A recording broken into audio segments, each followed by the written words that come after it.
Have secret surveillance photos of Tot Mom's car emerged?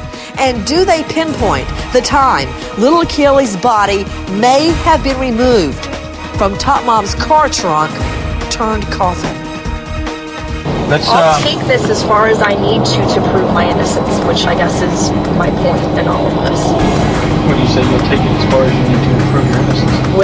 What do you mean? Serving the indictment today and the warrant for my arrest and everything else. I'm trying to think, does she really do it only to better herself, or does she even just say white lies just to do it? I'm really trying to think now. Because sometimes it seems like she lies just to lie. Do I believe it's possible that Kaylee did have a nanny and Casey lied to her enough about her family that she thinks that she's protecting them right now? That she thinks she's protecting Kaylee? I don't see why not. We can all tell that from the last couple of years, Casey is a very effective liar. I think I'd use the word diabolical to describe the way she lies. Go ahead there, Mr. Morgan. She didn't fight with me, sir. No, let it go. Let him look like an ass on the thing. I've already answered everything. This is not the lady. When I get up out of here, I want to walk over to her and shake her hand and tell her I'm sorry. I'm done. You better get this over in 5 minutes. I'm giving you 5 minutes more of my time. Otherwise, that's why I'm walking out of here. I'm tired of getting beat up. He asked me a question, and he won't let me finish it. I'm over this. I'm over you. I'm over all this other stuff. Straight out to Mark Williams, anchor and reporter standing by there in Orlando. Mark Williams, the photos, discovery has already gone out to the defense. We are anticipating getting it released to the media within hours. And in that discovery are Amscott photos. What do you make of it? Well, those new photos have emerged in the Casey Anthony affair. We have not seen the photos yet. We hope to get those a little bit later on. They were handed over to the defense, and they're photos of the Amscott store where Casey's car was found. Now, Nancy, could this show a new timeline of the case? Could it tighten up the timeline? And could it help pinpoint Casey's location when little Kaylee finally went missing? Let's unleash the lawyers. We are taking your calls live. Have secret surveillance photos emerged of Tot Mom's car. Does it pinpoint the time little Kaylee may have been discarded like trash out of that car trunk? That's what police are hoping. Straight out to Holly Hughes, former felony prosecutor out of Atlanta, Raymond Giudice, veteran trial lawyer, defense attorney, and renowned lawyer out of the Philadelphia jurisdiction, Joe Lawless, also author of Prosecutorial Misconduct. Welcome, attorneys.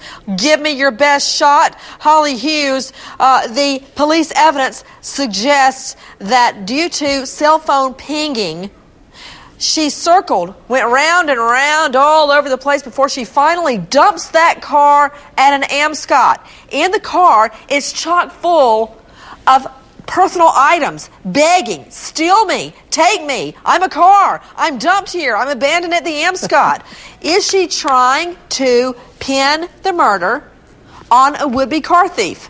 Absolutely, Nancy. She's trying to pin it on anybody but herself. We see her do that constantly. She tried to pin it on Jesse Grunge. She tried to pin it on Zanny the nanny. She tries to pin it on people who don't even exist. That's what she was hoping. That's why she might as well put a sign in the window that says, steal me, because that's what she was doing, leaving it there with everything. She wanted somebody to take it. That way she could claim, I don't know anything about the decomposition, anything about the smell. Somebody else did this crime. It's her modus operandi. We see her do it every day. In the meantime, Raymond Giudice, Joe Lawless, the defense attorney, takes to the airwaves after a disastrous PR junket by the grandparents, including a highly botched appearance on the Oprah Winfrey Show. Ray Giudice, I recall I was under strict orders for the decade that I prosecuted felonies. Don't speak to the press. I had a standard line. If they caught me coming in or out of the courthouse, I would say, I believe a jury will render a verdict that speaks the truth, and I believe in our evidence. End of story until the trial was over. What is he thinking?